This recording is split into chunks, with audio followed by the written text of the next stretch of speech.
नमस्कार मित्रों, मैं नितेश विधि संगम क्लासेस से। मित्रों, हिंदू लॉ का जो एमसीक्यू हम लोग का चल रहा है, पहले पार्ट में आपने लगभग 30 क्वेश्चन देखे। आज के पार्ट में भी लगभग 20 के आसपास कुछ क्वेश्चन हम एमसीक्यू लगाते हैं, जो कि आपके आरजेएस और यूपी एचजीएस के लिए मोस्ट इंपॉर्टेंट है। ठीक है, और इसके बाद से फिर फैमिली लॉ के अंतर्गत हम मुस्लिम लॉ के भी पैनल लाएंगे और उसके माध्यम से जो मोस्ट इंपॉर्टेंट एमसीक्यू है उसको हम यहाँ पर आपको बताएंगे। ठीक है, तो फैमिली लॉ के क्वेश्चन लगभग इसमें से आपके आ ही जाएंगे। ठीक है, 2-4 अगर होंगे तो फिर आपको और भी हम क्लास लेकर फैमिली लॉ का और उसमें से जो भी मोस्ट इंपॉर्टेंट है वो आपको हम बता देंगे। ठीक है, तो इससे ज्यादा फैमिली लॉ से कहीं आता होता है नहीं। ठीक है, तो जो भी आपको बता, इसी वजह से एक एक क्वेश्चन पर हम विस्तार से आप लोग को बता दे रहे हैं, जिससे कि एक क्वेश्चन में दो तीन क्वेश्चन भी आपको मिल जाएंगे, समाहित होते हैं। भाई एक क्वेश्चन व्याख्या करेंगे तो आपके 4 क्वेश्चन तैयार होंगे, रेडी होंगे। ठीक है, तो चलिए हम यहाँ पर शुरू करते हैं।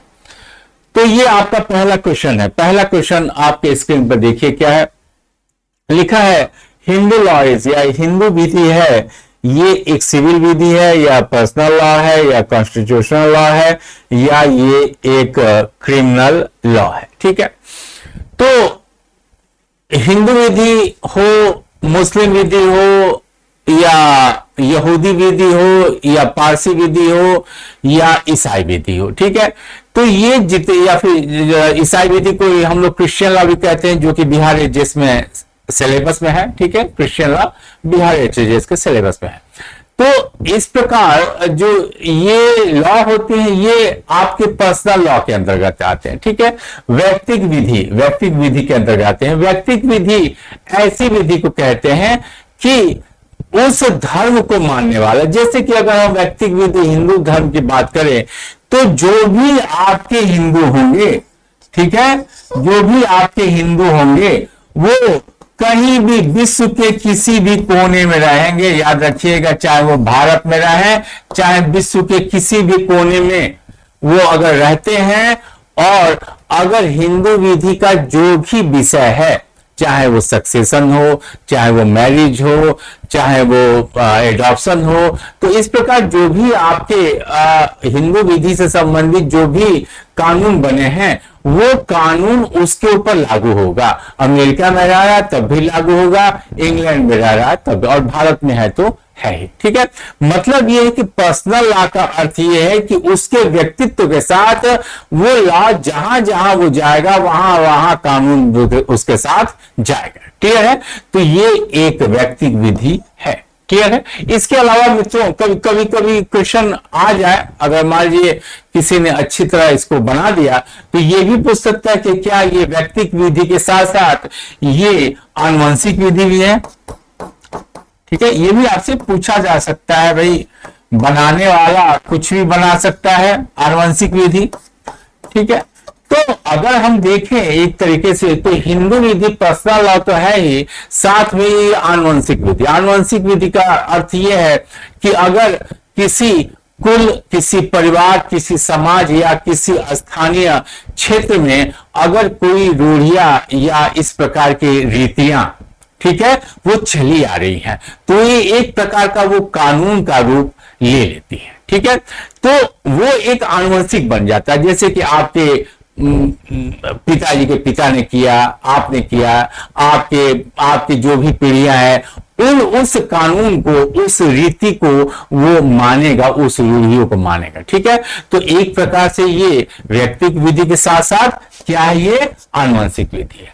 क्योंकि भाई हिंदू विधि के अंतर्गत ये सब चीजें आपको दी गई हैं। ठीक है, 3 पीढ़ियों की बात की गई है, 5 पीढ़ियों की बात की गई, तो ये पीढ़ियां और ये सब चीजें जो है, या फिर सपिंडक जो शादियां होती हैं, ठीक है, तो ये इसी चीज को दिखा रहा है कि ये एक प्रकार का क्या है, आनुवंशिक विधि भी है। क्लियर है, और बाकी अगर मान लीजिए स्थानीय विधि, या तो भाई आप हिंदू विधि जहां जहां आप जाएंगे वहां वहां आप हिंदू विधि का पालन आप करो। और अगर आप नहीं करते हो, और अगर किसी आप स्थानीय यानी कि जहां के आप निवासी हैं वहां की अगर आप विधि मानने लगे, जैसे इंग्लैंड के निवासी हैं, इंग्लैंड की विधि को मान रहे हैं, अमेरिका के हैं, अमेरिका की विधि को मान रहे हैं, ठीक है। तो अगर आप किसी स्थानीय विधि को मानना शुरू कर देते हैं तो फिर हिंदू लॉ आप पर लागू नहीं होगा, ठीक है। यानी कि या तो आप स्थानीय विधि मानिए, वहां का लोकल विधि मानिए, या फिर पर्सनल लॉ मानिए। जैसे कि हमने आपसे बोला भी था कि पहले वाले क्लास में, ठीक है, इसमें भी वो क्वेश्चन है कि जो आपके पांडिचेरी के जो एरिया था उसके जो नागरिक थे, ठीक है, उन्होंने हिंदू विधि को न मानकर फ्रांसीसी विधि को एडॉप्ट किया। यानी कि फ्रांसीसी यानी कि जो लोकल वहां की विधि है, पांडिचेरी की जो फ्रांसीसी कॉलोनियां थी उनकी जो विधि है, उन स्थानीय लोगों ने उस विधि को चूज किया। जब उस विधि को वो चूज कर लिए हैं तो फिर हिंदू विधि लागू करने का प्रश्न है ही नहीं, ठीक है। आगे क्वेश्चन आएगा तो फिर वहां पर हमको आपसे चर्चा करेंगे। अब यह है आपका दूसरा क्वेश्चन, ठीक है। दूसरा क्वेश्चन आप देखिए, लिखा है कि हिंदू विधि के प्राचीन स्रोत हैं, ठीक है, ancient source of the Hindu law is या आर, ठीक है। अब इसमें देखिए 4 ऑप्शन दिया है, एक श्रुति दिया है, दूसरा स्मृति दिया है, तीसरा सार संग्रह, ठीक है, सार संग्रह यानी कि डाइजेस्ट, और साथ में दिया है कमेंट्रीज यानी टीकाएं और कस्टम, ठीक है, और डी दिया है उपयुक्त सभी, ठीक है। तो मित्रों, हिंदू विधि के जो प्राचीन स्रोत हैं उसके अंतर्गत सभी आते हैं, ठीक है, यानी कि उपयुक्त सभी आते हैं। जैसे कि श्रुति की अगर हम बात करें, श्रुति, ठीक है, तो श्रुति को सामान्य तौर पर अगर हम मिताक्षरा की बात करें या फिर और भी जो बाद में टीकाएं लिखी गई, उसमें श्रुति का अर्थ क्या है? वेद, ठीक है, वेद, ठीक है। श्रुति का यहां पर जो शाब्दिक अर्थ दिया है कि श्रुति, भाई श्रुति तो समान तौर पर ये श्रुति का अर्थ ये है कि जो सुना जाए, जो सुना जाए, ठीक है। तो ये जो सुनना शब्द है, ये जो सुनना शब्द है, याद रखिएगा, ये सुनना शब्द अंतःकरण से बना है। यानी कि अंतःकरण से, या जो आंतरिक सुनना होता है, भाई एक तो आप कान द्वारा सुनते हैं, और जब आप ध्यान में आते हैं तो एक आत्मिक, जैसे कि मोहम्मद साहब, अगर आप मोहम्मद अमला की भी अगर आप बात करते हैं तो मोहम्मद साहब तो क्या था, कोई ऐसा तो है नहीं कि अल्लाह आए थे और उनके सामने वो ध्यान की अवस्था में थे, वो ईश्वर में लीन थे, और उनको वो सब बातें एक आंतरिक, भाई आत्मा क्या है, परमात्मा से वो जुड़ा हुआ है, ठीक है। तो जिस प्रकार मोहम्मद साहब को परमात्मा की आवाजें सुनाई देती थी, वैसे ही हमारे जो ऋषि महर्षि थे जिन्होंने वेदों की रचना की, उनको भी अंतःकरण के द्वारा एक बातें आती थी, ईश्वर की बातें आती थी, ठीक है। तो वो जो बातें थी वही वेद में उसको क्या किया गया है, बताया गया है, ठीक है। क्योंकि भाई वैसे भी जो हिंदू विधि है इसका जो इतिहास है वो क्या है, वैदिक है, ठीक है। प्राचीन जब से वेद आए हैं तब से इसका क्या बोलते हैं, समय निर्धारित किया गया, ठीक है। वैसे तो ये माना जाता है कि ये सबसे प्राचीनतम धर्म है, ठीक है। इसके पहले यहूदी का जिक्र आता था, लेकिन यहूदियों के बाद इसी वजह से इसका नाम सनातन, आजकल ये सब चल रहा है कि सनातन धर्म है, ठीक है। तो अति प्राचीन धर्म है ये, क्लियर है। हाँ, बात यह है कि अब इसे कहां से माना गया, तो लगभग मनु से इसको जोड़ा गया। मनु कोई जीवित व्यक्ति नहीं था, ठीक है। मनु क्या था, एक विधि की कल्पना थी, ठीक है। भाई वेद लिखे गए, सारी कुछ स्मृतियां लिखी गई, तो एक काल्पनिक एक लेखक का नाम मनु था। कोई वो इंसान नहीं था कि वो हाँ मनु ने इसको लिखा, मनु ने कुछ नहीं था, कहीं भी मनु के व्यक्तित्व का कहीं भी उल्लेख कहीं नहीं है, ठीक है। तो ये एक मनु क्या था, एक विधिक लेखक था, एक काल्पनिक ये लेखक था, जो भी स्मृतियां, या तो उसमें मनु को जोड़ दिया गया, क्लियर है? तो इस तरीके से श्रुति का अर्थ यह है अंतःकरण द्वारा जो चीजें क्या हुई, सुनाई दी। ठीक है? तो उसी को वेदों में लिख दिया गया, जो हमारे ऋषि महर्षि थे उन्होंने इसको लिखा। ठीक है? इसके अलावा स्मृति, ठीक है, स्मृति का अर्थ यह है कि जो स्मरण करने योग्य हो। ठीक है? तो बात यह है कि स्मृति को जो वेद की मुख्य बातें हैं, ठीक है, वेद की ऐसी बातें जिसमें विधि और धर्म के बारे में, कानून और रिलीजन के बारे में बताया गया। ठीक है? और ये स्मृतियां इस वजह से बनाई गई कि ताकि सामान्य लोगों को जानकारी मिल सके। ठीक है? सामान्य शिक्षित लोगों को जानकारी मिल सके, इस वजह से स्मृतियों को बनाया गया। ठीक है? स्मृतियों को आप सामान्य भाषा में इसे आप कह सकते हैं, इसे आप धर्मशास्त्र भी कह सकते हैं। ठीक है? धर्मशास्त्र। तो इस धर्मशास्त्र में ही विधि और प्लस धर्म की बातें की गई है, और कहा जाता है कि इन स्मृतियों का या इन धर्म शास्त्र का निर्माण स्वयं ब्रह्मा ने, ठीक है, स्वयं ब्रह्मा ने इसको किया था। क्लियर है? स्वयं इसे ब्रह्मा ने इसका निर्माण किया था, जिससे कि सामान्य शिक्षित लोगों को ये सब बातें याद रहे। ठीक है? तो ये आपकी स्मृति का निर्माण हुआ। ठीक है? सार संग्रह या एक प्रकार का निबंध। ठीक है? सार संग्रह को क्या आप कह सकते हैं? निबंध, यानी कि जो ग्रंथ लिखे गए। ठीक है?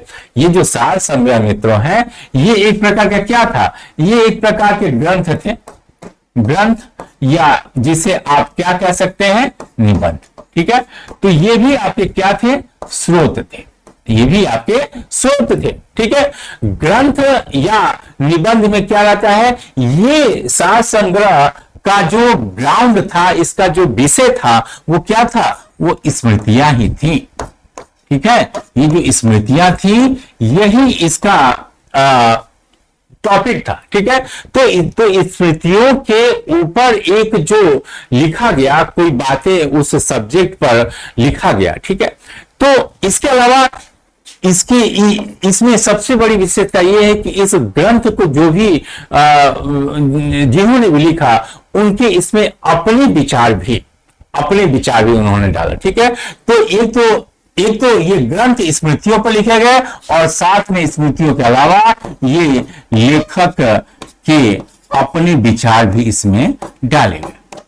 ठीक है? अपने विचार। क्या है? तो इस प्रकार ये ग्रंथ स्मृतियों पर लिखे गए, या इसे आप निबंध भी कह सकते हैं। तो ये भी एक प्रकार का क्या है? आपका हिंदू विधि का स्रोत है। ठीक है? इसके अलावा देखिए यहाँ पर टीकाएं। ठीक है? टीकाएं क्या है?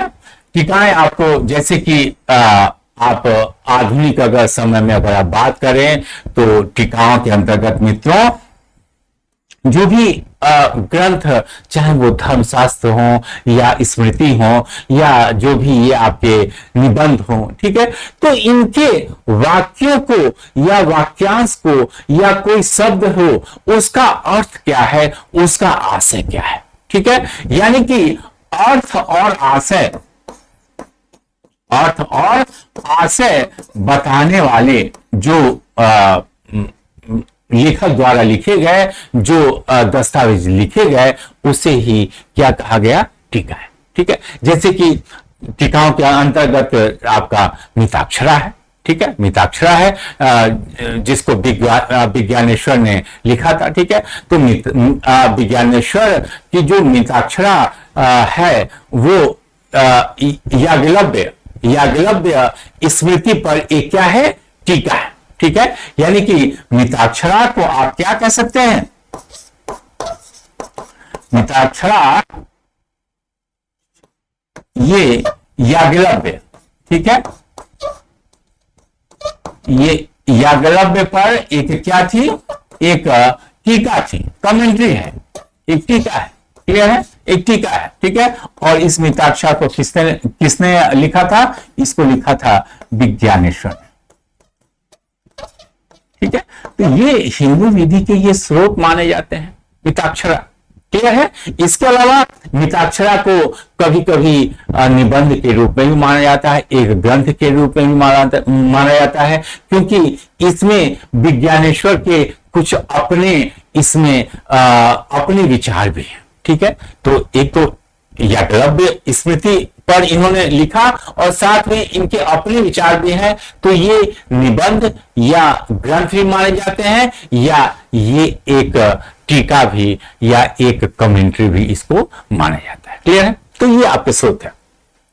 अब एक और यहां पर बचा रूढ़ियां। रूढ़ियां क्या होती हैं? तो रूढ़ियां आप अच्छी तरह जानते हैं कि रूढ़ियों का अर्थ ये होता है कि अगर किसी भी कुल या समाज द्वारा, ठीक है, किसी भी कुल या समाज द्वारा अगर कोई प्रथा लगातार प्राचीनतम काल से वो प्रथा लगातार चली आ रही है, बिना रुके चली आ रही है, तो वो प्रथा प्राचीनता और बिना रुकावट के आने के कारण वो रूढ़ी का निर्माण कर देती है, वो कस्टम का निर्माण कर देती। ठीक है, तो ये रूढ़ियां भी तो याद रखिएगा, ये विधि का बल भी रखती है। ठीक है, इसमें क्या रहता है? विधि का बल है।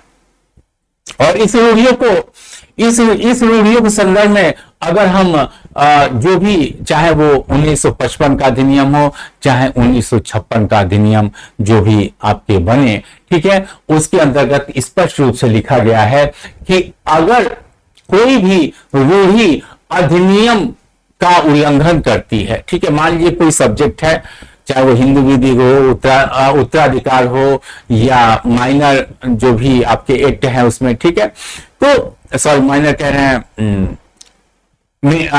मेंटेनेंस का आपका है, क्लियर है, या एडॉप्शन का है, तो उसमें जो भी आपके सब्जेक्ट मैटर है, उस मैटर से अगर कोई रूढ़ी विपरीत है तो ऐसी रूढ़ी को मान्य नहीं किया जाएगा। ठीक है, यानी कि एक ही सब्जेक्ट पर अगर रूढ़ी भी है और उसी सब्जेक्ट पर विधायिका ने कानून बना दिया है, तो वो कानून क्या कर जाएगा?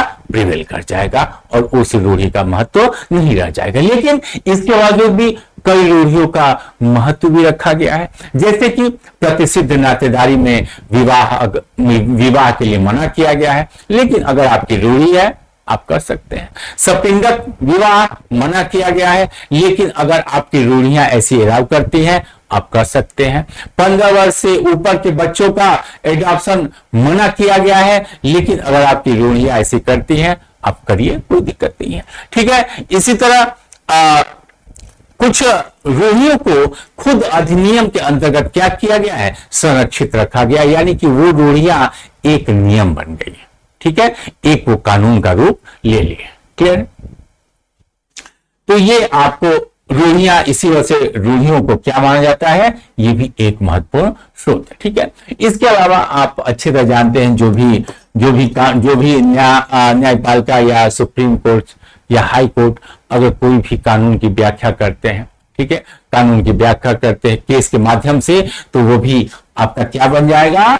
वो भी आपका स्रोत बन जाता है, पूर्व निर्णय। क्लियर है?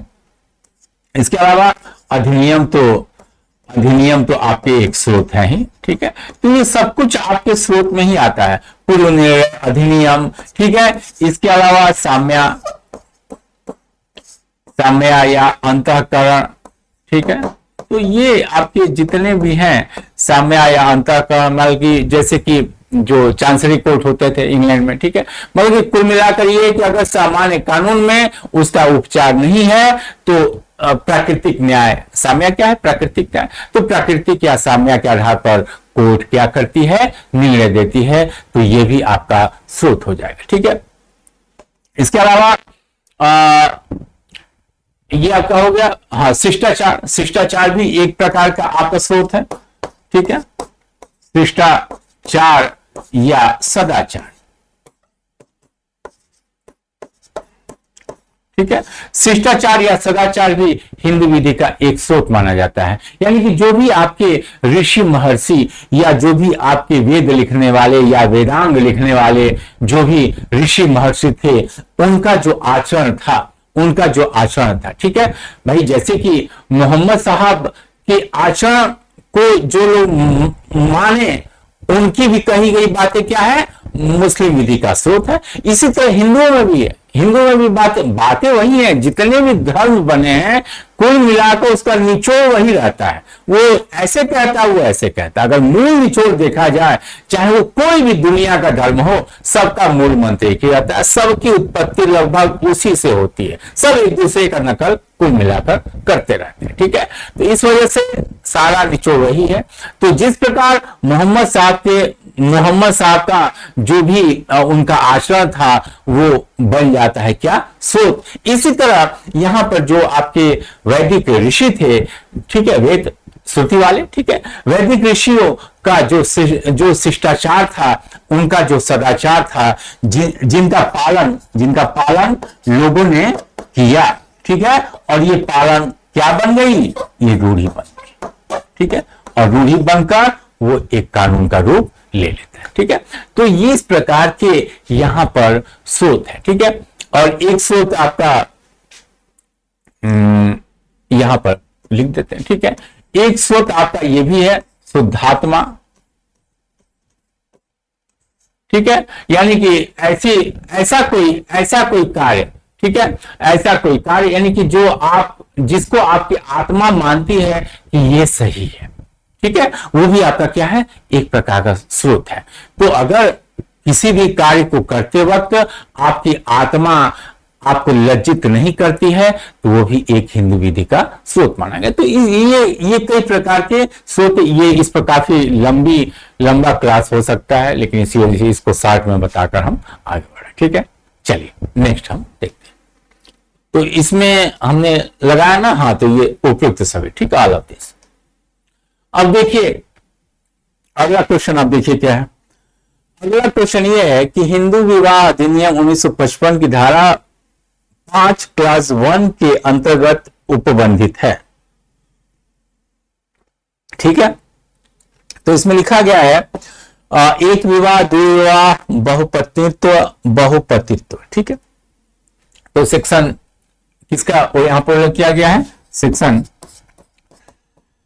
धारा 5 क्लास 1 का उल्लेख किया गया। ठीक है, जो विवाह की आवश्यक शर्तें हैं वो धारा 5 में दी गई है। ठीक है, कि विवाह के लिए क्या क्या शर्तें होनी चाहिए। तो पहली शर्त तो यही है, पहली शर्त ये है कि जब आपका विवाह, ठीक है, जब आप विवाह आपका अनुष्ठापित हो रहा है, ठीक है, पहली तो शर्त यही है कि अगर आपका विवाह अनुष्ठापित हो रहा है तो आपकी कोई पत्नी या पति जीवित नहीं होना चाहिए, जीवित नहीं। ठीक है, यानी कि आपकी पहली शादी का जो पति है या पत्नी है उनका जीवित नहीं होना चाहिए, या अगर जीवित भी है तो दोनों में क्या हो गया हो, तलाक हो गया। ठीक है, तलाक हो गया हो, तभी ये आपका विवाह मान्य होगा जो आप दूसरी शादी करने चाह रहे हैं। ठीक है, तो इसी वजह से हिंदू भाई, मुस्लिम धर्म में क्या है कि 4 विवाह आप कर सकते हैं। ठीक है, 4 विवाह के लिए वहां पर अनुमति है, लेकिन हिंदू धर्म में ऐसा नहीं है। हिंदू धर्म में केवल एक विवाह ही आप कर सकते हैं। अगर आपने दूसरा विवाह किया, पहला विवाह अस्तित्व में रहते हुए, 5 एक यही कह रहा है कि अगर आपका पहला विवाह अस्तित्व में है तो याद रखिएगा दूसरा विवाह क्या हो जाएगा, ये दूसरा विवाह धारा 11 के तहत क्या माना जाएगा, शून्य हो जाएगा। क्लियर, ठीक है, धारा 11 के अंतर्गत शून्य हो जाएगा विवाह, अगर पहली पत्नी के जीवित रहते हुए आपने शादी अनुष्ठापित किया तो, शादी किया तो। क्लियर है, और मान लीजिए फिर भी आप अगर शादी कर लेते हैं, ठीक है, तब आपको धारा स्पष्ट रूप से धारा 17 कह रहा है कि आपको द्विज विवाह बाइजेमी के लिए, द्विज विवाह के लिए क्या हो जाएगी, सजा हो जाएगी। ठीक है, द्विज विवाह के लिए किसके अंतर्गत सजा होगी, आईपीसी आप लोग पढ़े होंगे। ठीक है, आईपीसी का धारा 494 था और दूसरी धारा 400 ये 494 था और दूसरी धारा 495 थी, ठीक है। और यही अब धारा बदल गई है, ये धारा क्या हो गई है, ये धारा 82 हो गई, ठीक है। और यहां पर अब 82 की बात हम करें, चूंकि नहीं है BNSS के तहत, ठीक है, BNS के तहत, सॉरी BNS के तहत। तो अब इसमें जो सजा है आपकी वो 7 वर्ष और प्लस जुर्माना आपको देना पड़ेगा, ठीक है। 7 वर्ष की सजा पाइए, दूसरी विवाह कर लीजिए, कोई दिक्कत नहीं, ठीक है। 7 वर्ष तक की आपको कारावास, कठोर कारावास और प्लस क्या हो जाएगा, जुर्माना होगा। तो इस वजह से भारत में क्या है, एक विवाह का ही प्रचलन है, ठीक है। दूसरा विवाह करे तो फिर गए, और इनकी तो खैर बातें छोड़िए, ठीक है। तो ये है। अगला क्वेश्चन हम देखते हैं क्या है। अगला क्वेश्चन है हिंदू विवाह अधिनियम 1955 की किस धारा के अंतर्गत न्यायिक पृथक्करण, ठीक है, जुडिशियल सेपरेशन की बात कर रहा है, का प्रावधान दिया गया है, ठीक है। तो जुडिशियल सेपरेशन की बातें आपको की गई है धारा 10 में, ठीक है। हिंदू विवाह अधिनियम 1955 की धारा 10 के अंतर्गत आपको जुडिशियल सेपरेशन की बात की गई है, ठीक है। तो ये जो धारा 10 है, इसमें पार्टी पक्षकार, ठीक है, कोई भी पार्टी अर्जी दे सकता है, आवेदन दे सकता है, ठीक है, कोई भी पार्टी आवेदन दे सकता है, कोई दिक्कत नहीं, ठीक है। और अगर आवेदन पर कोर्ट क्या होता है, संतुष्ट होता है। कोर्ट अगर संतुष्ट हो जाता है आपके आवेदन के जो भी फैक्ट है उस पर, अगर कोर्ट आपका संतुष्ट हो जाता है तो फिर वो क्या कर देगा, न्यायिक अलगाव, जुडिशियल सेपरेशन का क्या दे देगा, डिक्री प्रदान कर देगा, क्लियर है, डिक्री प्रदान कर देगा। यहां पर मित्रों जो पहला हमने आपको क्लास लिया था तो उसमें एक सेक्शन और आपको हमने बताया था, एक धारा और आपको बताया था। वो धारा क्या थी, वो धारा थी 13A, ठीक है। इसमें अल्टरनेट व्यवस्था यानी कि वैकल्पिक व्यवस्था की गई है कोर्ट के लिए, ठीक है। अगर आप विवाह विच्छेद यानी कि धारा 13 के अंतर्गत आप जाते हैं तलाक के लिए, 13 के अंतर्गत अगर आप तलाक के लिए जाते हैं तो वहां पर कोर्ट तलाक न देकर एक वैकल्पिक व्यवस्था के तौर पर यही जुडिशियल सेपरेशन दे देता है, ठीक है। तो 13A ये कोर्ट देता है, न्यायालय देता है अपने विवेक के आधार पर, ठीक है। जब आप तलाक के लिए जाते हैं तो ये विकल्प के तौर पर कोर्ट, क्योंकि देखिए कोर्ट का काम ये नहीं है कि बस आप आवेदन लिए पहुंचे और वो बस विवाह को तोड़ने के लिए जैसा बैठे, ठीक है। ऐसा कुछ भी नहीं भाई। कोर्ट का या कानून का काम ये नहीं है कि वो घर तुरंत वो तोड़ ही दे। उसका ये रहता है चलो गुस्से में बात हुई है तो इस संबंध को बचाए रखा जाए, क्योंकि परिवार बहुत महत्व है। भारत जैसे देशों में तो एक इस संस्था का बहुत ज्यादा महत्व है, ठीक है, बहुत ही महत्वपूर्ण संस्था है। लेकिन अब आए दिन आप जाइए कभी देखिए कोर्ट में, और खासतौर से फैमिली कोर्ट में देखिए, एक महीने की शादी टूटने के कगार पर है। लोग 1 महीने, 1 साल तो छोड़िए, 1 महीने भी रहना नहीं चाहते हैं, ठीक है। कानून कहता है कि 1 साल बाद ही आप आइएगा, लेकिन नहीं, लोग पहुंच जा रहे हैं पहले गाड़ी, नहीं 1 साल हम झेल ही नहीं पाएंगे, ठीक है। तो ये अवस्था हो गई है। तो यहां पर कोर्ट इसी वजह से यहां पर वो जुडिशियल सेपरेशन की बात वो करता है, कहता है कि यार अभी 13 का हम उपयोग नहीं करेंगे, अभी हम तुमको विकल्प दे रहे हैं, 1 साल रहो, आपस में देख लो, अगर समझ में आता है तो रहना, नहीं समझ में आता तो 1 साल बाद आना, ठीक है। तो ये आपको कोर्ट और यहां पर पार्टी खुद यहां पर जा सकती है कि भाई हमको दे दीजिए जुडिशियल उसका सेपरेशन का। तो जब जुडिशियल सेपरेशन का यहां पर डिक्री प्रदान कर दी जाती है तो उसके बाद से जो पार्टी रहती है, ठीक है, जो भी पार्टी रहती है वो इस बात के लिए क्या रहती है, स्वतंत्र रहती है, ठीक है। पार्टी तो यहां पर पार्टी मित्रों स्वतंत्र रहती है, यानी कि वो अगर वो एक दूसरे से रहने के लिए बाध्य नहीं होती। यानी कि जो धारा 9 के तहत कंज्यूमर राइट की बात की गई है कि दूसरे पार्टी को कोर्ट बाध्य कर सकता है। ठीक है, एक मिनट।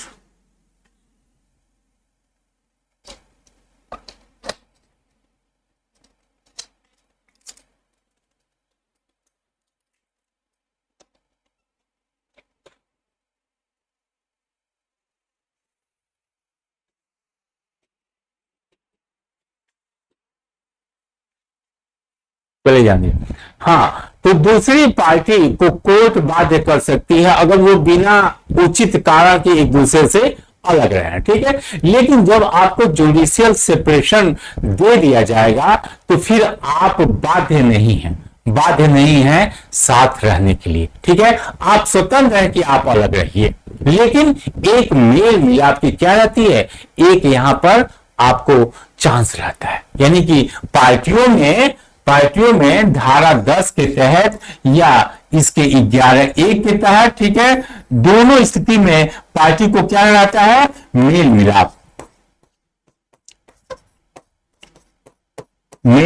मिलाप का संभावना रहती है। ठीक है, यानी कि दोनों पार्टी गुस्सा शांत हुआ, आपस में वो मिल सकते हैं। लेकिन अगर 13 का आपने सहारा पहले ले लिया या कोर्ट ने पहली नजर में ही आपको 13 का दे दिया कि हाँ ठीक है जाओ तुम लोग तलाक, तो फिर अब मिलने की संभावना अब नहीं है। ठीक है, मिलने की संभावना नहीं है।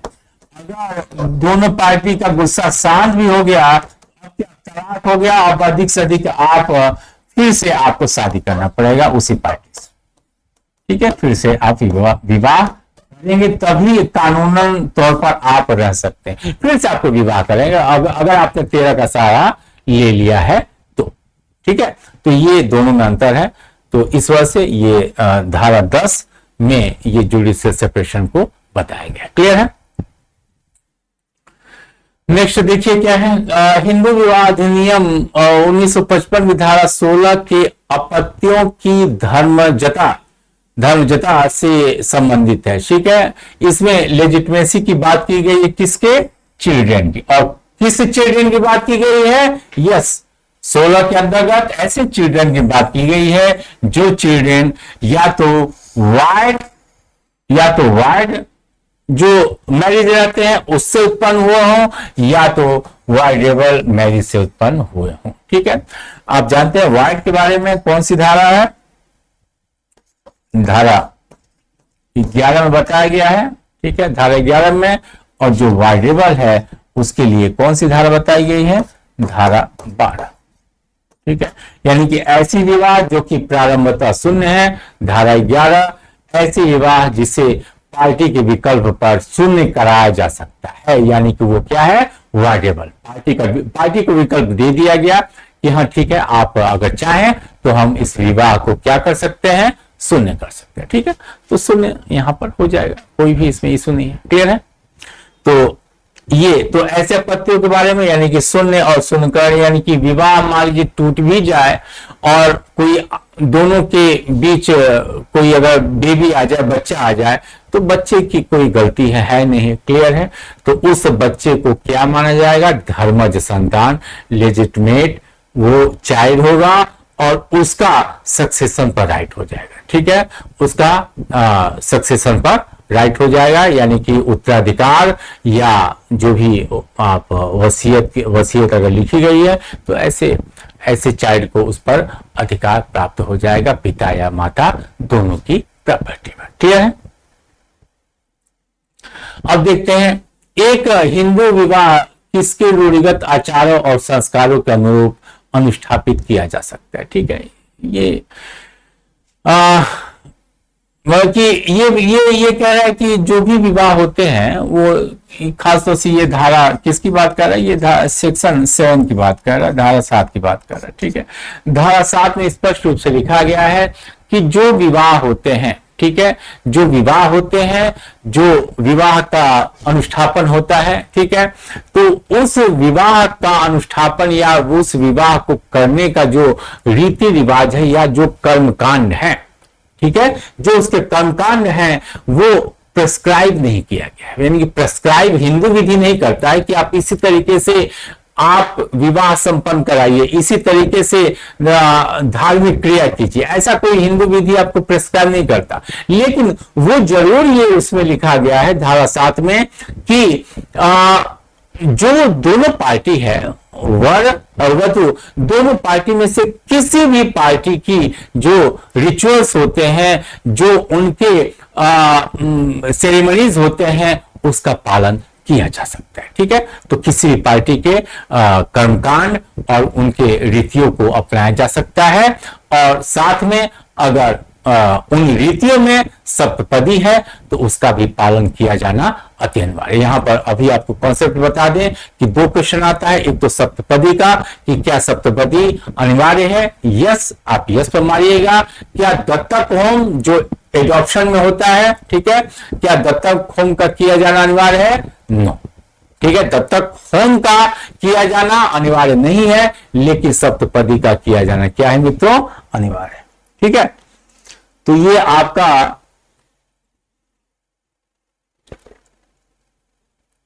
क्वेश्चन है। ठीक है, तो दोनों में से कोई भी किसी भी पार्टी के रिचुअल्स को आप अपना सकते हैं, इसमें कोई इशू नहीं है। ठीक है, अब देखिए नेक्स्ट जो क्वेश्चन है वो क्या है। नेक्स्ट क्वेश्चन में तो यह है कि हिंदू उत्तराधिकार अधिनियम 1956 की अनुसूची के क्लास में उल्लिखित पुत्र में शामिल नहीं है। ठीक है, उल्लिखित पुत्र यानी कि ये जो अनुसूची दी गई है, ये हिंदू उत्तराधिकार अधिनियम में एक क्या है, एक अनुसूची दी गई है, एक शेड्यूल इसमें प्रावधानित किया गया। ठीक है, और शेड्यूल के नीचे लिख दिया गया है ये धारा क्या, धारा 8, ऐसा उन्होंने लिख दिया। ठीक है, और इसमें उन्होंने वर्ग बना दिया। ठीक है, वर्ग 1 और दूसरा वर्ग 2।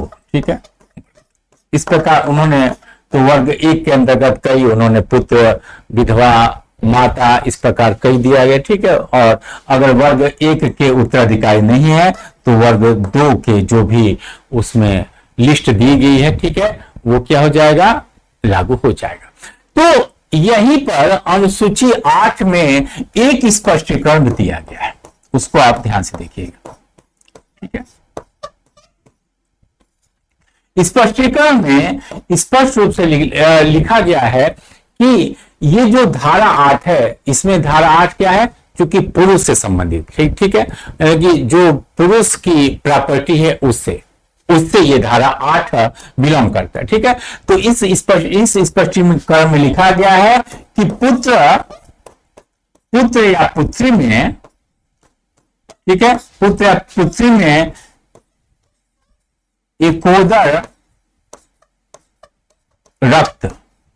एकोदर रक्त शामिल नहीं है। ठीक है, यानी कि एकोदर रक्त वाले भाई बहन इसके अंतर्गत नहीं शामिल है। क्लियर है, एकोदर रक्त क्या होते हैं, यानी कि एकोदर रक्त से मतलब यह है कि एक स्त्री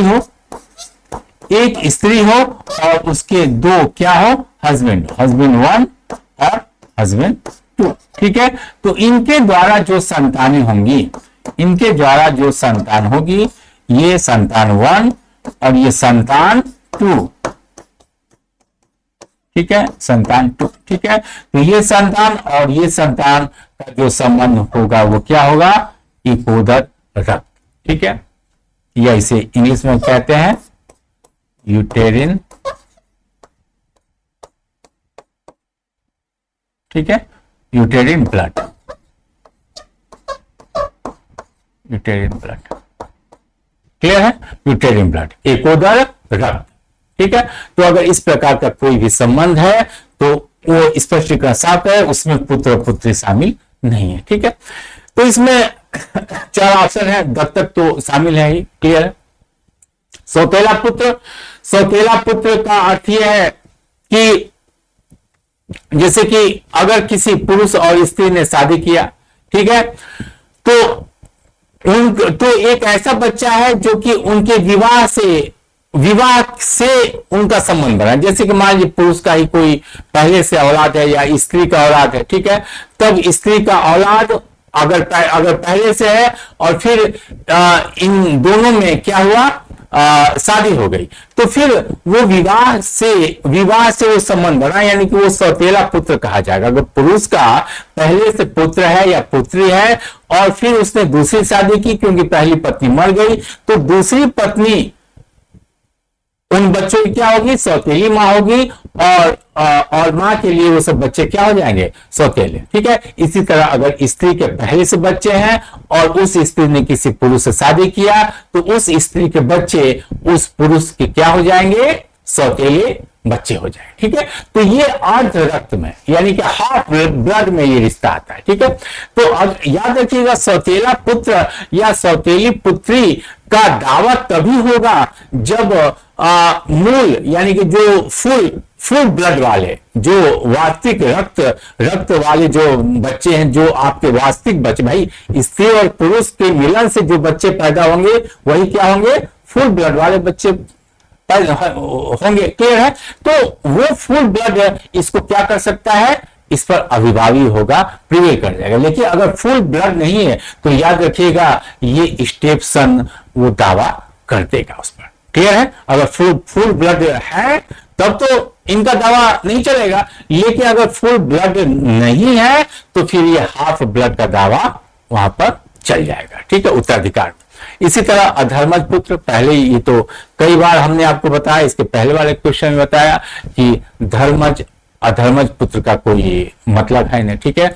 अगर अधर्मज पुत्र का मालूम हो गया कि इसका पिता यही है तो यस वो प्रॉपर्टी प्राप्त कर लेगा, या अगर अधर्मज पुत्र का पिता मालूम नहीं है तो वो अपनी मां की प्रॉपर्टी पर भी दावा कर सकता है, क्लियर। तो इनका तो दावा तो, लेकिन ये इकोदर रक्त वाले या यूटेरिन ब्लड वाले जो भाई बहन है वो इसके अंदर शामिल नहीं है, यानी कि उपयुक्त में से कोई नहीं, ठीक है। यही आपका होगा, क्योंकि ये स्पष्टीकरण, और इन्होंने क्वेश्चन में यही लिखा भी है कि अनुसूची के क्लास में उल्लिखित पुत्र में शामिल नहीं है, ठीक है। तो बस स्पष्टीकरण हम देख लेंगे, वही इसमें शामिल नहीं है। चलिए, अब आया है हिंदू उत्तराधिकार अधिनियम 1956 की धारा 10 के अंतर्गत पुरुष निर्वसियती के उत्तरजीवी पुत्रों, उत्तरजीवी पुत्रियों और माता में से, ठीक है। यानी कि इसका जो दिया है उत्तराधिकार अधिनियम की बात कर रहे हैं, ठीक है, उत्तराधिकार अधिनियम कि किसको किसको, अगर मान लीजिए कोई व्यक्ति मर जाता है, ठीक है, मर जाता है निर्वसियत, ठीक है, निर्वसियत यानी बिना वसीयत किए अगर वो मर जाता है तो उत्तराधिकार अधिनियम, भाई उत्तराधिकार क्या है, वसीयत आपने किया तो वसीयत के अनुसार प्रॉपर्टी जाएगी, लेकिन अगर आपने वसीयत नहीं किया तो उत्तराधिकार के तहत जाएगी, ठीक है। तो उत्तराधिकार के अंतर्गत मित्रों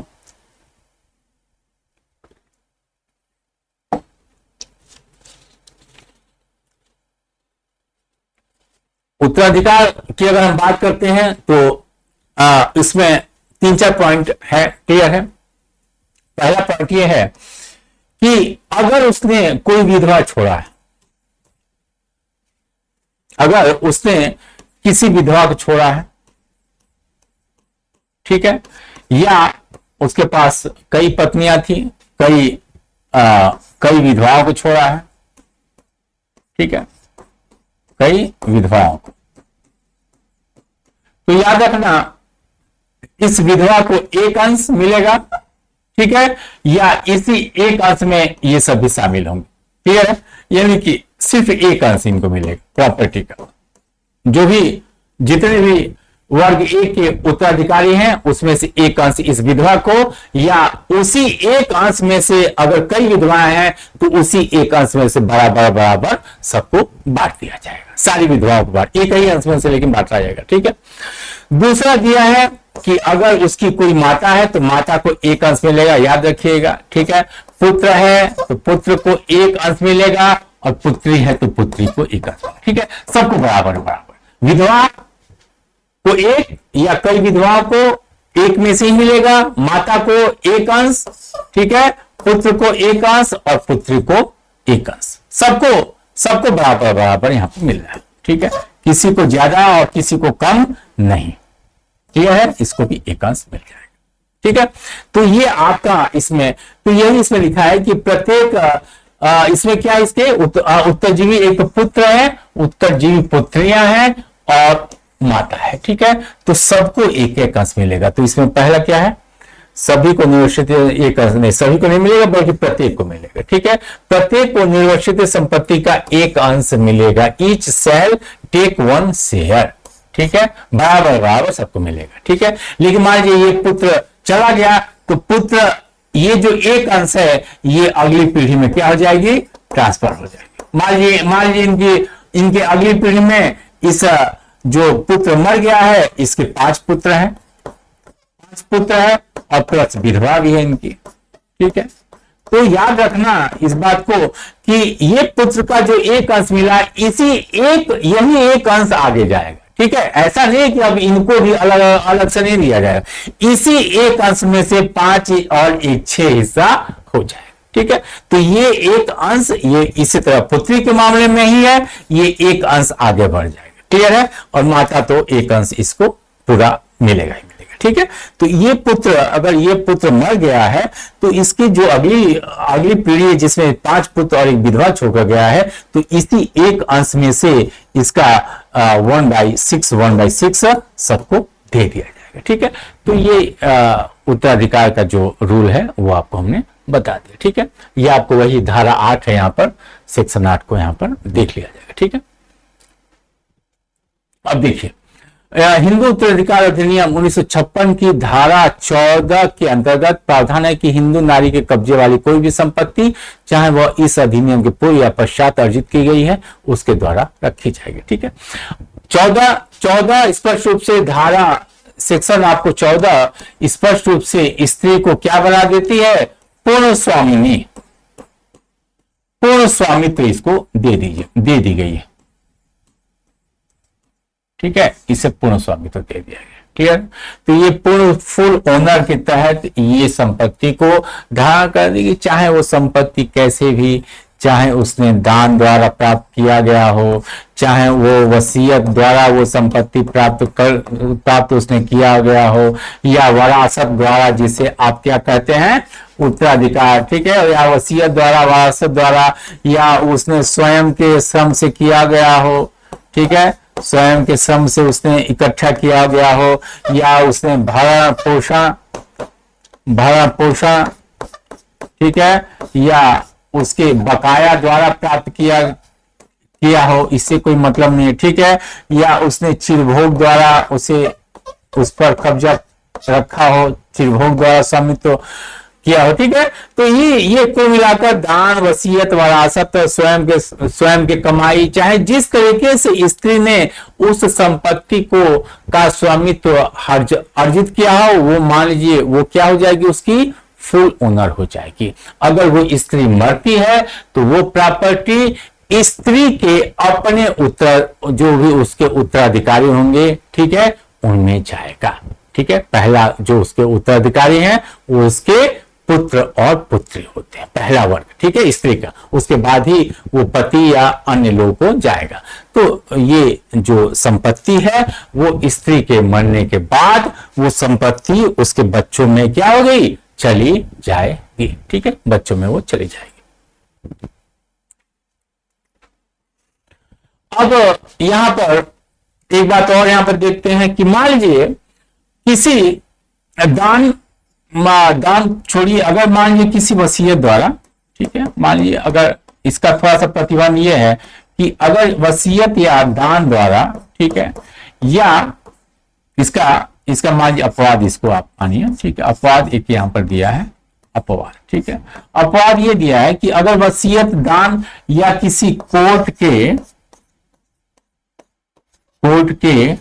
डिक्री द्वारा, ठीक है, कोर्ट के डिक्री द्वारा क्या मिला, इसे आजीवन हित इसे दिया गया है, लाइफ इंटरेस्ट इसको दिया गया, आजीवन हित। ठीक है, यानी कि अगर मान लीजिए किसी वसीयत, दान या किसी कोर्ट के निर्णय में ये बात है कि आप इस संपत्ति को अपने लाइफ टाइम तक ही आप उपयोग कर पाएंगे, ठीक है। तब वो पूर्ण स्वामी नहीं हो पाएगी, बल्कि वो सिर्फ अपने आजीवन काल तक ही उसका उपभोग कर सकती है, ठीक है। चलिए अगला क्वेश्चन देखते हैं। हिंदू दत्तक एवं भरण पोषण अधिनियम 1956 के अनुसार अवयस्क या अप्राप्त वयस्क वह व्यक्ति अभिप्रेत है जिसने अपनी आयु क्या किया है, प्राप्त किया है, ठीक है। तो आयु का यहां पर मित्रों क्या है, 18 वर्ष, ठीक है। यानी कि इसकी जो धारा है, भरण पोषण अधिनियम की धारा हम पहले देख लेते हैं, ठीक है, क्योंकि धारा से आप लोग को दिमाग में आ जाएगा। धारा 3C, ठीक है। इसके अंतर्गत दिया है कि अप्राप्त वय से अर्थ क्या है कि जिसने 18 वर्ष से नीचे का बच्चा, 18 वर्ष से बिलो यानी कि उससे नीचे की आयु, ठीक है। तो यहां पर आयु यानी कौन सा ऑप्शन है, ये सी, ठीक है। सेक्शन धारा 3C, ये हिंदू दत्तक और भरण पोषण अधिनियम की धारा है, ठीक है। अगला सेक्शन देखिए, अगली धारा देखिए। अगली धारा क्या है, अगली धारा यह है कि कोई भी हिंदू नारी जो स्वस्थ चित्त है और वयस्क है, पुत्र या पुत्री को दत्तक लेने का विधिक सामर्थ्य रखती है, यदि वह विधवा है जिसका विवाह विघटित कर दिया गया है, ठीक है, या वह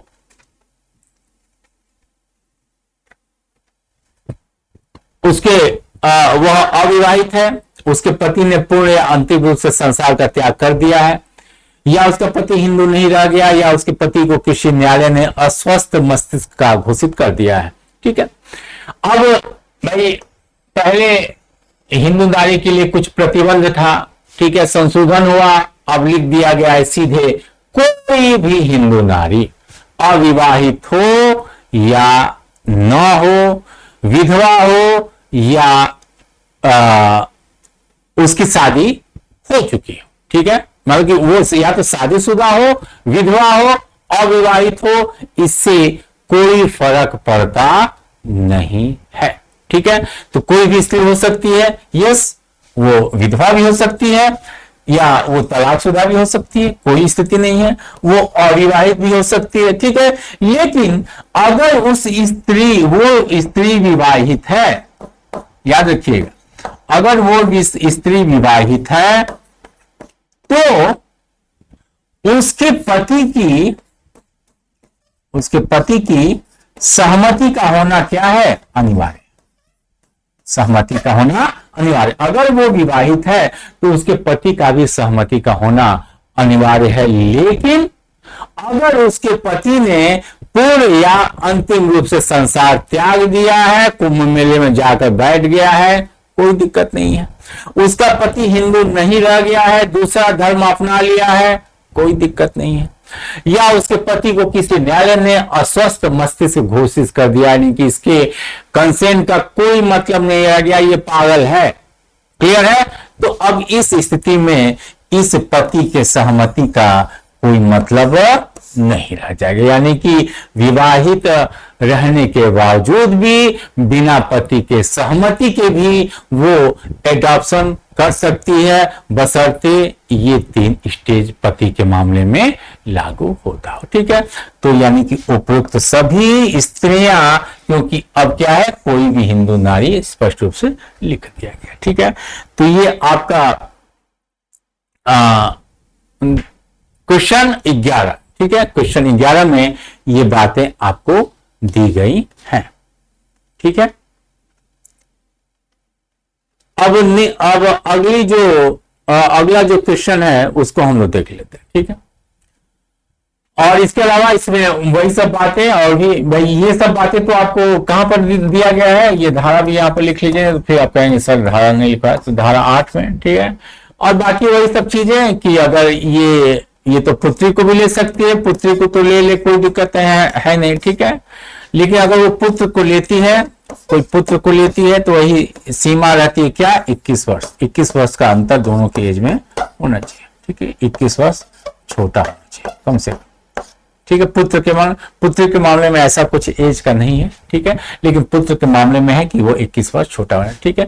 बाकी वही, उसे हिंदू होना चाहिए, दूसरा वो स्वस्थ चित्त हो, और तीसरा वयस्क, ठीक है। ये सब शर्तें रहती हैं हिंदू नारी के लिए, वयस्क हो और स्वस्थ चित्त हो, हिंदू हो, और बाकी ये 21 वर्ष वाला जो पैरामीटर है, और ये कंसेंट वाला, ठीक है। यही सब मेन उसका है। तो ये आपका क्वेश्चन का उत्तर हमने बता दिया उपरोक्त सभी, ठीक है। चलिए अगला देखिए क्या है।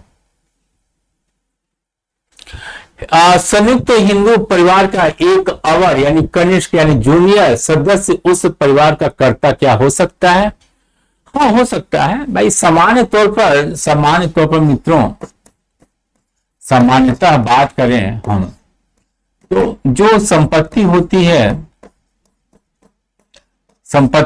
वो दो प्रकार से आती है, ठीक है। या तो आपके स्वयं के क्या श्रम द्वारा, या तो आपके खुद के स्वयं के श्रम द्वारा आती है, या पूर्वजों से,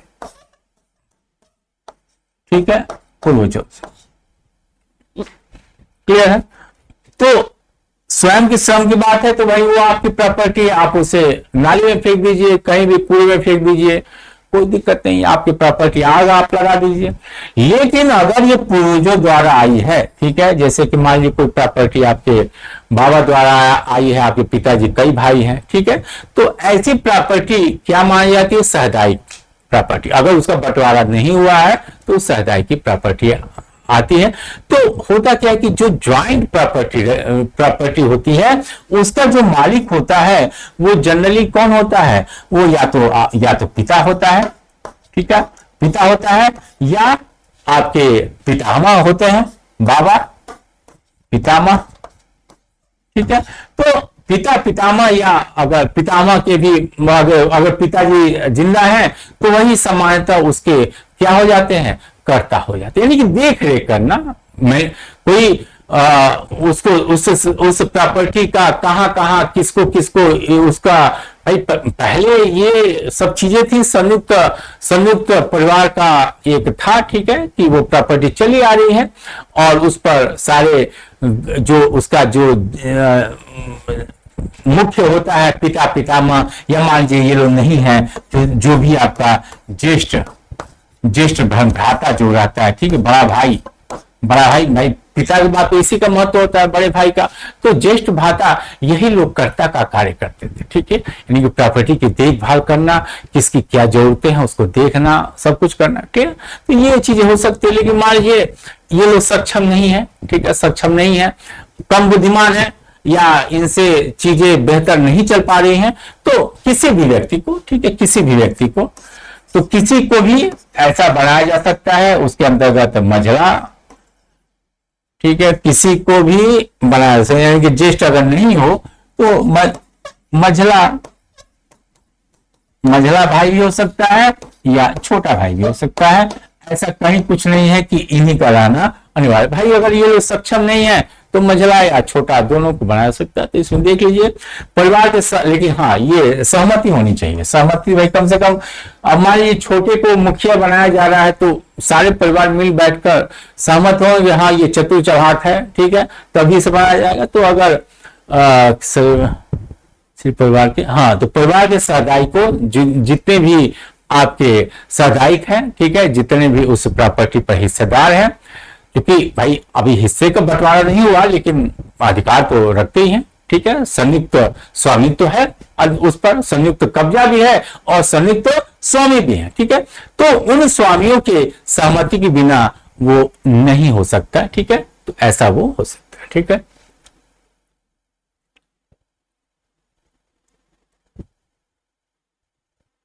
यहाँ पारिवारिक सहदायियों की सहमति में नहीं, ये नहीं होगा। सहमति से ये देखिए, ये विकल्प यहां पर है, सिर्फ परिवार के अन्य सहदायियों के सहमति से। क्लियर है? बिना कंसेंट के नहीं होगा। ये ऑप्शन नहीं है, ये ऑप्शन, ठीक है, कि सहमति का होना अनिवार्य है। अगला क्वेश्चन लिखा जाए मित्रों, क्या है? हिंदू विवाह एक है, ठीक है। संस्कार, इसके पहले वाले भी क्लास में हमने आपको बताया था कि ये क्या है, शुद्ध रूप से संस्कार है, ठीक है, संस्कार है। क्योंकि हिंदू विधि क्या है, एक प्राचीन विधि है, ये धर्म से जुड़ा हुआ था, ठीक है। तो धर्म का बहुत ज्यादा महत्व है इसमें, इसमें धर्म ने बहुत ज्यादा इसको प्रभावित किया, क्लियर है। तो संस्कार है, चूंकि इसमें हमने आपको पहले ही कहा था कि पत्नी का जो कर्म है, पत्नी की जो जब शादी होती है तो जैसे कि पुरुष का उपनयन संस्कार होता है ना, कि वो विद्या अध्ययन के लिए गुरु के यहाँ जाता है और गुरु की सेवा सत्कार करता है, अग्निहोत्र करता है, तमाम सब विधि विधान दिए गए हैं। तो वही काम पत्नी के संदर्भ में कहा गया है कि पत्नी भी जब अपने पति के घर जाती है तो वो उपनयन संस्कार के तहत ही जाती है। जैसे पति का सेवा करना या जो भोजन बनाती है वो अग्निहोत्र के बराबर है, ये तमाम बातें, ठीक है। इसी तरह पत्नी को क्या माना गया है, पुरुष को अगर शरीर माना गया है तो पत्नी को आत्मा मानी गई है। ये जन्म जन्मांतर का संबंध माना गया है, ठीक है। ये जन्मों तक ये संबंध आपके चलते रहते हैं, ये कोई छूटने वाला संबंध नहीं है, ठीक है। ऐसा नहीं कि इसे आप तुरंत तोड़ देंगे, तो ये तोड़ने वाला संबंध, ये जन्म जन्मांतर तक चलने वाला संबंध है। लेकिन वही बात है, 1955 का जब अधिनियम लागू हो गया तो इसमें विवाह विघटन की भी बात कर दी गई, ठीक है।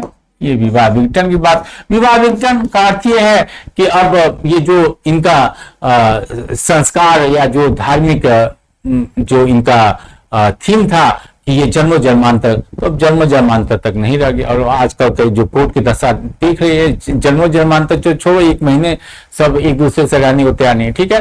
तो विवाह विघटन की जो अवस्था थी उसने संस्कार को कुछ हद तक कमजोर भी कर दिया, ठीक है। और इसे एक संविदात्मक रूप भी दे दिया, संविदा का रूप दे दिया, ठीक है। संविदा में क्या है कि दोनों पार्टी का अगर आपस में बन नहीं रहा है, अलग हो जाए, ठीक है।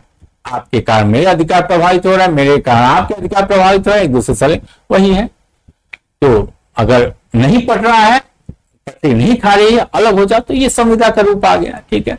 लेकिन फिलहाल मूल रूप से संस्कार है, क्योंकि 1955 में भी ये सब बातें कुछ हद तक इसको सुरक्षित रखा गया। जैसे कि आपके जो कर्मकांड की बात होती है, ठीक है, कर्मकांड, ठीक है, जो आपके कर्मकांड उसमें दिए गए हैं कि हाँ इसके अंतर्गत क्या होना चाहिए, सप्तपदी, 7 फेरों का होना अनिवार्य, ठीक है। तो एक धार्मिक रूप अभी भी इसको जीवित रखा गया है। इसके अलावा जो आपके सपिंडक हैं, सपिंड जो शादी होती है, ठीक है, ये आपको क्या माने जाते हैं, ये आपको शून्य यहाँ पर घोषित किया गया है, ठीक है। इसी तरह जो प्रतिषिद्ध संबंध होते हैं, प्रतिषिद्ध संबंध, ठीक है, उसमें भी शादी क्या माना गया है, तो शादी भी आपको शून्य मानी। तो इस प्रकार कुछ हद तक ये संविदा का रूप तो ले लिया है, लेकिन इसमें भी ये मूलतः क्या है, संस्कार है। तो अगर आपका प्रीलिम्स आएगा तो इसको संस्कार ही मानिएगा, सेक्रामेंट है, ठीक है। चलिए, वस्तुतः संरक्षक de facto guardian is one, ठीक है। डी फैक्टो गार्जियन की बात है। डी फैक्टो गार्जियन का अर्थ ये होता है, इसका जो अर्थ होता है वो क्या है, वास्तविक,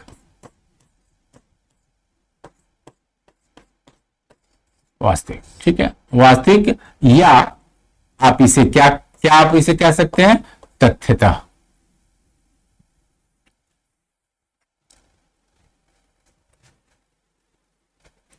वस्तुत्व को, या आप तथ्यता कहिए, तथ्यता, या इसे आप वास्तविक कर सकते हैं, वास्तविक गार्जियन या तथ्यता गार्जियन, ठीक है, तथ्यता, क्लियर है, तथ्यता या वास्तविक गार्जियन इसे कह सकते हैं।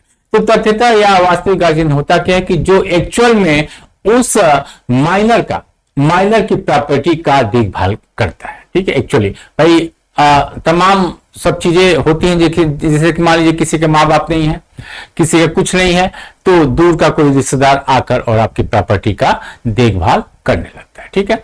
तो यहां पर 2 सेक्शन का हम यहां पर जिक्र करेंगे। पहला सेक्शन है आपका सेक्शन 4B, ठीक है, और एक सेक्शन है सेक्शन 11, ठीक है। सेक्शन बी में मित्रों 4 प्रकार के संरक्षक की बात की गई है। पहला प्राकृतिक संरक्षक, ठीक है। दूसरा वसीयती, यानी कि अगर कोई माइनर है तो उसके माँ बाप वसीयत द्वारा भी संरक्षक नियुक्त कर सकते हैं। दूसरा न्यायालय द्वारा नियुक्त, और दूसरा court of ward, court of ward,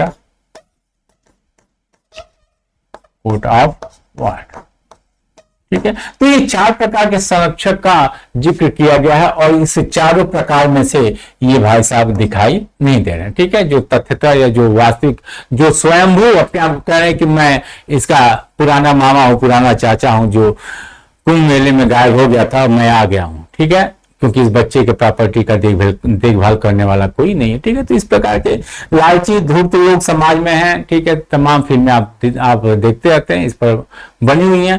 तो इस प्रकार धूर्त और मक्कार लोगों से बचाव के लिए व्यवस्था की गई है। चूंकि ये संरक्षक तो है नहीं, लेकिन अब क्या करेंगे, अब बन गए हैं, चूंकि ये चारों की व्यवस्था नहीं है तो वही संरक्षक है। तो अब उनकी धूर्तता ना हो तो धारा 11 में स्पष्ट रूप से लिख दिया गया है कि अवयस्क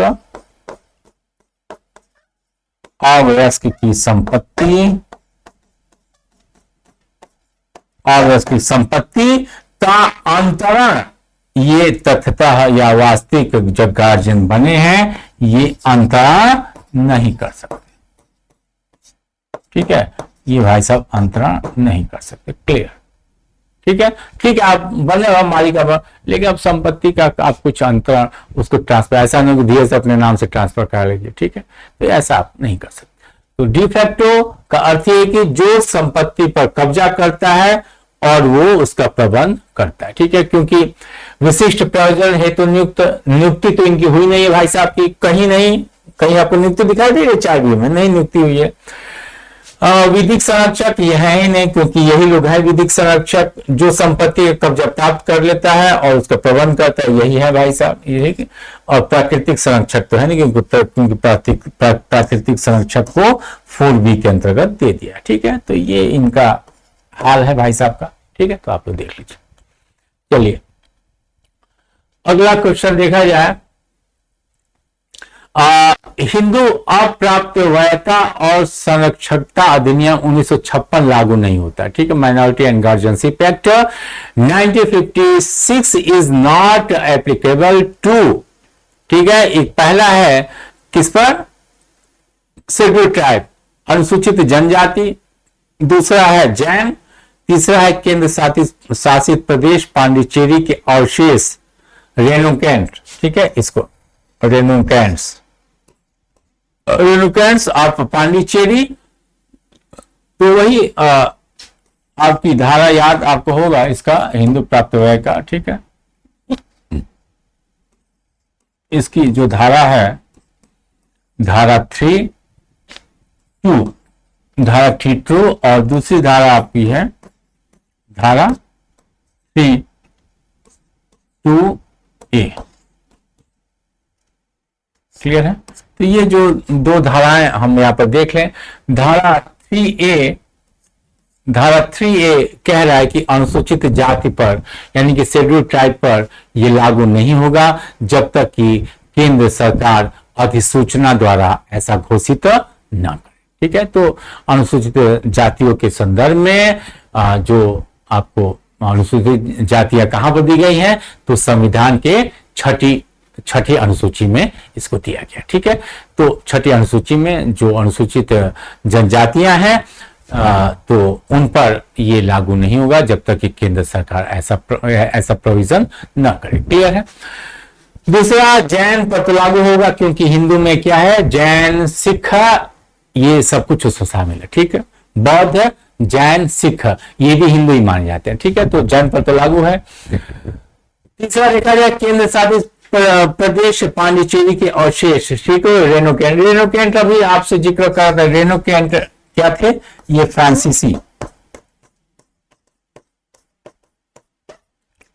फ्रांसीसी कॉलोनी में रहने वाले क्या थे, फ्रांसीसी कॉलोनी के निवासी, यानी कि पांडिचेरी में क्या था, फ्रांसीसी लोग थे और फ्रांसीसी कॉलोनी के जो भी निवासी थे उन्होंने व्यक्तिगत विधि को न मानकर क्या इन्होंने एक्सेप्ट किया, स्थानीय विधि। ठीक है, इन्होंने स्थानीय विधि को क्या किया, एडॉप्ट किया, यानी कि जो फ्रांसीसी कानून था उसको अपने ऊपर वो किया और इन लोगों ने पर्सनल या व्यक्तिगत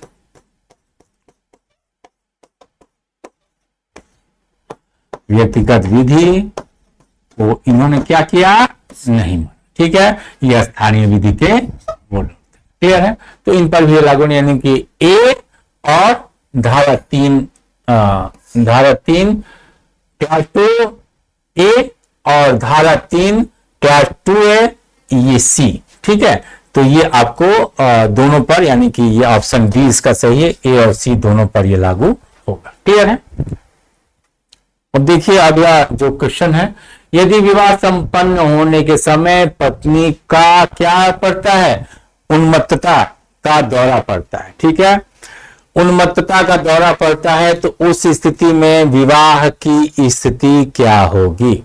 ठीक है, विवाह की स्थिति क्या होगी, विवाह वैध होगा, शून्य होगा, शून्यकर्णी होगा, या अवैध होगा, या उपरोक्त में से कोई भी नहीं होगा। ठीक है, तो धारा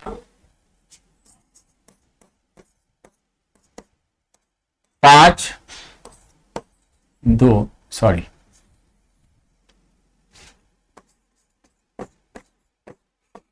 धारा 5 सी यहां पर उल्लेख करेंगे, पहली धारा, और दूसरी धारा 12(1)(b). ठीक है, इन दो धाराओं का यहां पर उल्लेख किया जाना अनिवार्य है। ठीक है, बात यह है कि जो भी सहमति मित्रों होनी चाहिए। भाई विवाह में अगर आप बालिग हैं तो, और बालिग आपको होना ही पड़ेगा। भाई पहले बाल विवाह होते थे और अब बाल विवाह अगर होगा तो आपको जेल हो जाएगी। ठीक है, तो अगर आप बालिग हैं तो आपकी सहमति का स्वतंत्र होना अनिवार्य है। ठीक है, 5(2) स्पष्ट रूप से कह रहा है, जो विवाह की शर्तें दी गई हैं धारा 5 में, तो 5 का जो क्लॉज 2 है वो स्पष्ट रूप से कह रहा है कि दोनों पार्टियों के बीच सहमति का होना अनिवार्य है। ठीक है, यानी कि सहमति का होना अनिवार्य है और ये सहमति किसी पागलपन से ग्रसित नहीं होना चाहिए। ठीक है, या आपका जो विवाह है वो अगर इस प्रकार है कि उसमें आप संतानोत्पत्ति करने में असक्षम है पागलपन का, तो वो भी विवाह का कोई मतलब नहीं है। ठीक है, इसके अलावा ये भी दिया है कि अगर पार्टी को बार बार क्या आ रहा है, अटैक आ रहा है, किसका, इंसैनिटी का, उन्मत्तता का अगर पागलपन, यानी कि वो से बार बार रिकरेंट अटैक यानी दौरे आ रहे हैं।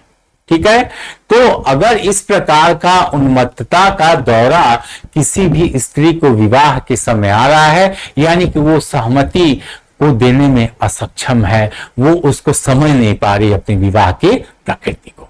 ठीक है, तो इस स्थिति में उसकी सहमति का कोई मतलब नहीं रह जाता। क्लियर है, तो मान लीजिए अगर वो विवाह संपन्न हो भी गया और मालूम चला कि वो विवाह के समय से ही वो इस प्रकार के दौरे से ग्रसित थी, वो पागलपन की स्थिति में थी। ठीक है, तो जो पुरुष है, जो मेल है, ठीक है, जो उसका पति है, उस विवाह को, पति को विवाह को वाइडेबल यानी कि शून्यकर्णी कराने का उसे क्या मिल गया, अधिकार प्राप्त हो गया। ठीक है, क्योंकि उसकी पत्नी विवाह के समय क्या थी, उन्मत्तता के उसके दौरे आते थे, इंसेंटी के। तो अगर ये स्थिति है तो उसको राइट मिल गया कि वो विवाह को क्या करवा सकता है, शून्य करवा सकता है, वाइड करवा सकता है। ठीक है, तो इस स्थिति में वो 12(1)(b) के अंतर्गत विवाह को शून्य करवाने के लिए वो जाएगा, यानी कि ये जो विवाह है ये पुरुष के विकल्प पर क्या है, शून्यकरण, वाइडेबल। ठीक है, और इसे वो शून्य करवाने के लिए कोर्ट में जाएगा, और कोर्ट जब तक इसे शून्य करता नहीं है ये विवाह क्या होगा, वैलिड होगा, और शून्य कर देता है तो वो विवाह डिक्री के तारीख से क्या हो जाएगा, शून्य हो जाएगा। क्लियर? तो ये आपको 12(1)(b) के अंतर्गत ऐसा वो कर सकता है। ठीक है मित्रों, तो यहां पर ये वाइडेबल है। ठीक है, क्योंकि वाइडेबल के लिए वही धारा 12 का यहां पर सहारा लिया जाएगा। क्लियर है? अगला जो देखते हैं क्वेश्चन, निम्नलिखित में से किस अधिनियम में लड़के और लड़कियों के विवाह की न्यूनतम आयु निर्धारित की गई। ठीक है, न्यूनतम आयु वही, न्यूनतम आयु क्या है, लड़के की स्थिति में 21 और लड़की की स्थिति में क्या है, 18। ठीक है, मेल को कम से कम 21 और फीमेल को कम से कम 18 वर्ष का होना चाहिए। ठीक है, तो ये तीनों अधिनियम है। बाल विवाह, चाइल्ड मैरिज रिस्ट्रेन एक्ट, ये 1929 का एक्ट है। ठीक है, हिंदू विवाह अधिनियम ये आपको मालूम ही है कि 1955 का है। ठीक है, 1955 के ही कौन सा है धारा 5 और 3। ठीक है, ये आपको बताया गया है कि इतना एज होनी चाहिए। क्लियर है? इसके अलावा विशेष विवाह ये भी आपका 1954 का है। ठीक है, और इसकी जो धारा है ये 4C में ये बात बताई गई है कि कितनी एज होनी चाहिए। ठीक है, तो ये मेल के लिए, तो यानी कि तीनों एक्ट में, यानी उपयुक्त ऑल ऑफ द एबव, तीनों एक्ट में ये बातें दी गई। ठीक है, अब देखते हैं क्या है हिंदू विवाह अधिनियम 1955। फिर वही बातें हैं धारा 7 की, धारा 7 हिंदू अधिनियम की है ये। ठीक है, पक्षकारों के अनुष्ठापन के लिए आवश्यक समारोहों को निर्धारित नहीं करता। सही बात है, ये कोई स्पेशल जो एक्ट है ये आपको डज नॉट प्रेस्क्राइब। ठीक है, ये आपको निर्धारित नहीं करता, ये आपको बताता नहीं है कहीं भी। 1955 का अधिनियम बता नहीं रहा है कि इस तरीके से करो, उस तरीके से करो। ठीक है, इसको कोई मतलब नहीं, लेकिन ये क्या करता है, ये पक्षकारों पर छोड़ देता है। ये but leave it to the party to choose a form of ceremonial marriage. ठीक है, which is accordance with any custom or uses applicable to either party, यानी कि किसी भी पार्टी, कोई भी दोनों में से वर या वधु दोनों के किसी भी पक्ष के रीति रिवाज और कर्मकांडों के अनुसार वो शादी होगी। ठीक है, ये अधिनियम खुद कोई ऐसी रीति रिवाज या कर्मकांड नहीं बताता है, लेकिन ये पार्टी पर छोड़ देता है कि आप लोग तय कर लीजिए कि किसके रीति रिवाज से विवाह संपन्न होगा। ठीक है, और फिर वही बात है कि अगर उसमें सप्तपदी है तो उसका होना अनिवार्य है। जब तक इस सप्तपदी कंप्लीट हो नहीं जाएगा तब तक की शादी पूर्ण नहीं मानी जाएगी। 6 फेरे हो गए, 7वें फेरे में दोनों बेहोश हो गए एक दूसरे को देखकर। ठीक है, तो शादी कंप्लीट नहीं हुई। 7वां आपको इसी वजह से दोनों स्त्री घूंघट में रहती है और पुरुष भी लगभग कुछ वैसे ही ओढ़ा रहता है, एक दूसरे को तब तक नहीं देखते हैं जब तक 7 फेरे होना जाए, क्योंकि पहले ही देख ले तो मामला गड़बड़ हो जाए। अब तो खैर लोग देख ले, पहले के जमाने में ये सब होता था। ठीक है, अब देखिए, हाँ, क्वेश्चन नंबर 19। ठीक है, हिंदू विवाह अधिनियम की कौन सी धारा के तहत हिंदू विवाह के लिए कर्मकांड, हाँ सेरेमनीज। ठीक है, सेरेमनीज यहां पर दिया है, कर्मकांड यस 7वां अभी आपको पढ़ाया गया। ठीक है, एक व्यक्ति हिंदू हो सकता है, यस, एक पर्सन में भी ए हिंदू बाई बर्थ, रूपांतरण, दोनों से उपयुक्त में से कोई नहीं। ठीक है, तो यस दोनों से हो सकता है। अब यहां पर देख लेते हैं कैसे कैसे। ठीक है, तो हिंदू क्या था, हिंदू पहले तो हम ये जानते हैं कि हिंदू है क्यों। तो हिंदू वो है जो कि आचरण, ठीक है, आचरण तथा वेद इत्यादि को मानता हो। ठीक है। और ये आचरण क्या है, ये हिंदू धर्म के, अगर कोई हिंदू धर्म के आचरण को मानता है और इसके अलावा वो वेद इत्यादि को भी मानता है, तो वही व्यक्ति क्या हो जाता है, वही व्यक्ति हिंदू, ठीक है। यानी कि हिंदू धर्म के अनुसार अपना आचरण इत्यादि करना, वेदों को मानना, उनके देवी देवताओं को मानना, उनके कर्मकांडों को मानना, यही आपके हिंदू की विशेषता है, ठीक है। क्योंकि ये हिंदू क्या है, धर्म से जुड़ा हुआ है, एक धार्मिक भावना से जुड़ा हुआ है, ठीक है। तो ये हिंदू है, क्लियर है। तो इसको देखा जाए तो एक व्यक्ति हिंदू हो सकता है जन्म से, हाँ जी जन्म से हो सकता है, जन्म से क्यों नहीं हो सकता है, ठीक है। जन्म से भी हो सकता है, जन्म से दो रूपों में हो सकता है, अगर उसके माता पिता दोनों हो, माता और पिता दोनों क्या हो, दोनों ही हिंदू हो। अगर दोनों हिंदू है तो बच्चा भी क्या हो जाएगा, हिंदू हो जाएगा, ठीक है। अगर माता या तो माता या पिता कोई एक, ठीक है। अगर दोनों है तब तो वो हिंदू होगा ही होगा। अगर माता या पिता में से कोई एक है, लेकिन शर्त क्या है, लेकिन शर्त ये है कि जो ये बच्चा है जिसके बारे में बात हो रही है, ठीक है, कि वो हिंदू है कि नहीं है, उसके माँ या बाप में से कोई एक हिंदू हो और साथ में उस बच्चे का लालन पालन, ठीक है। शर्त क्या है, उस बच्चे का लालन पालन हिंदू रीति रिवाजों या हिंदू का ये जो आचरण है, हिंदू धर्म या वेदों को मानने वाले, यानी कि हिंदू रीति रिवाजों से उसका पालन पोषण हुआ हो, तभी वो हिंदू माना जाएगा, ठीक है।